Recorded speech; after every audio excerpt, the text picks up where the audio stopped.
പറഞ്ഞല്ലോ ഒരു വലിയ ഭൂരിപക്ഷം നമ്മൾ പ്രതീക്ഷിക്കും.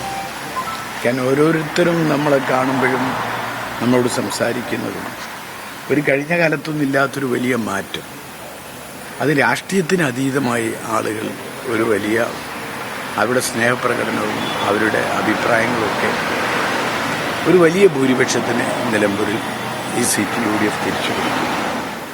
പിതാവുള്ള സമയത്തും അങ്ങനെ തന്നെയാണ്. പിതാവ് എപ്പോഴും വോട്ട് ചെയ്യാൻ പോകുമ്പോൾ കുടുംബത്തോടു കൂടിയാണ് പോവാറ്. അപ്പം അതുകൊണ്ട് ആദ്യത്തെ 1-2 ബൂത്തുകളൊന്ന് വന്ന് സന്ദർശിച്ചു. ഒരു 7:45-8 മണിയോടുകൂടി കുടുംബത്തോടൊപ്പം പോയിട്ട് കബറിടത്തിലേക്ക് പോകണ്ടോ?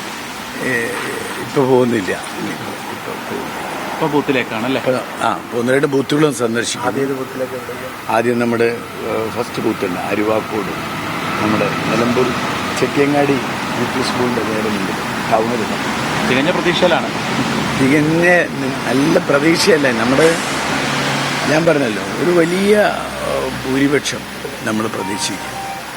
കാരണം ഓരോരുത്തരും നമ്മളെ കാണുമ്പോഴും നമ്മളോട് സംസാരിക്കുന്നതും ഒരു കഴിഞ്ഞ കാലത്തൊന്നും ഇല്ലാത്തൊരു വലിയ മാറ്റം, അത് രാഷ്ട്രീയത്തിന് അതീതമായി ആളുകൾ ഒരു വലിയ അവരുടെ സ്നേഹപ്രകടനവും അവരുടെ അഭിപ്രായങ്ങളുമൊക്കെ ഒരു വലിയ ഭൂരിപക്ഷത്തിന് നിലമ്പൂരിൽ ഈ സീറ്റ് UDF തിരിച്ചു കൊടുത്തു.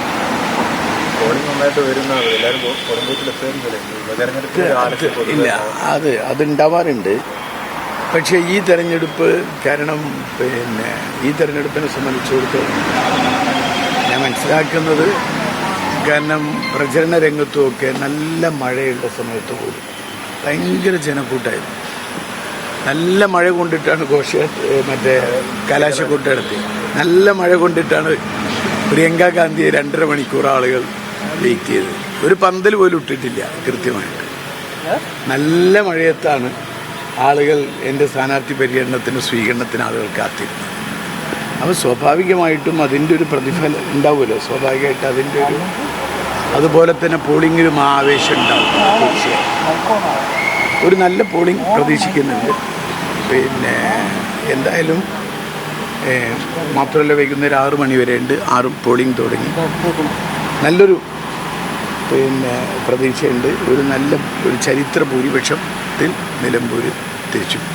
ഈ അൻവർ രാജിവെച്ചെടുത്താണ് തുടങ്ങിയത്. പക്ഷെ പ്രചരണം കഴിയുമ്പം എന്തൊക്കെ ഘടകങ്ങളിലാണ് ഒരു പ്രതീക്ഷ കൽപ്പിക്കുന്നത്? അല്ല, ഇത് ഞാൻ പറഞ്ഞല്ലോ, ഇത് UDFിൻ്റെ തൊട്ട പിന്നിൽ വരുന്ന ഒരു സ്ഥാനാർത്ഥി LDF ആയിരിക്കും.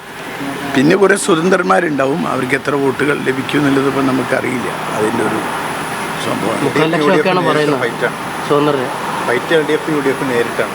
പിന്നെ തീർച്ചയായിട്ടും പറഞ്ഞല്ലോ, UDF LDF നേരിട്ടുള്ളൊരു മത്സരമാണ്.